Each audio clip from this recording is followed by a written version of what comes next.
গরম ভাতের সাথে ভর্তা পছন্দ করেন না এরকম লোক সংখ্যা খুব কম আছে।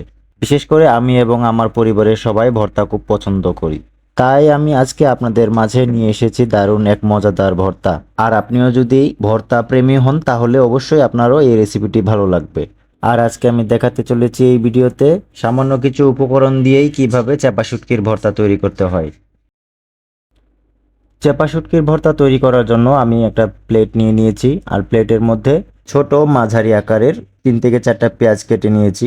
তারপর আমি দিয়ে দিচ্ছি কাঁচামরিচ। কাঁচামরিচগুলো আমি একটু বেশি দিয়েছি কারণ কাঁচামরিচগুলো একটু ঝাল কম ছিল। আরও দিয়ে দিচ্ছি আস্ত একটা রসুন, আর আস্ত রসুনের মধ্যে যে কয়টা কোয়া ছিল সবগুলোই আমি দিয়ে নিয়েছি।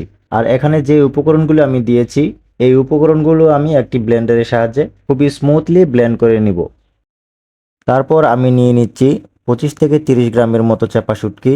আর শুটকিগুলো ময়লা এবং আঁশ ছাড়ানোর জন্য আমি খুব ভালোভাবে ধুয়ে নিব। আর অবশ্যই আমি চাপা শুটকি ধোয়ার সময় শুটকির মাথাগুলো ছিঁড়ে ফেলে দিয়েছি। এতে করে শুটকি ভর্তা খাওয়ার সময় আর মুখে তিতা লাগবে না। এখন আমি একটি কড়াইয়ের মধ্যে দিয়ে দিব 1 কাপ পরিমাণ তেল, আর তেলটুকু ভালোভাবে গরম করে নিয়ে দিয়ে দিচ্ছি ব্লেন্ড করে রাখা মশলাগুলো।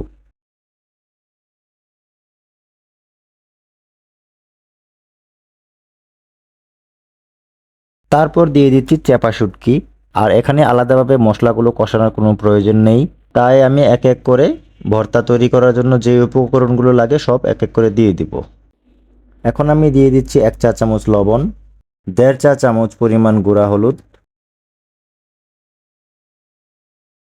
আরও দিয়ে দিচ্ছি 2 চা চামচ পরিমাণ মরিচ গুঁড়া। আর গুঁড়া মরিচটি অবশ্যই দেওয়ার সময় খেয়াল রাখবেন যেন বেশি ঝাল না হয়ে যায়। আপনি আপনার পছন্দ মতো অ্যাডজাস্ট করে নেবেন। এখন আমি চুলার আঁচ কমিয়ে সবগুলো উপকরণ একসাথে ভালোভাবে মিক্স করে নিব। মশলাগুলো ভালোভাবে মেশানো হয়ে গেলে আমি ঢেকে দিব প্রায় 30 সেকেন্ডের জন্য।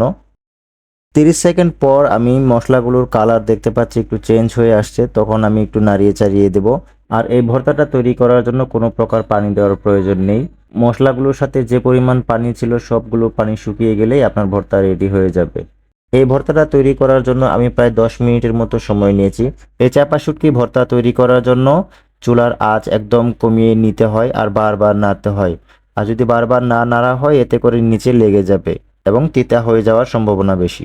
দেখতেই পাচ্ছেন চাপা শুটকি ভর্তা রেডি হয়ে গেছে। আমি যে পদ্ধতিতে তৈরি করেছি আপনারা যদি আমার মতো চেষ্টা করেন অবশ্যই এই ভর্তাটি অনেক মজাদার হবে। আর আপনারা যদি চাপা শুটকি ভর্তা পছন্দ করে থাকেন অবশ্যই এই ভর্তাটি একবার ট্রাই করে দেখতে পারেন। ধন্যবাদ সবাইকে ভিডিওটি দেখার জন্য। সাবস্ক্রাইব করুন, দেখা হবে পরবর্তী ভিডিওতে।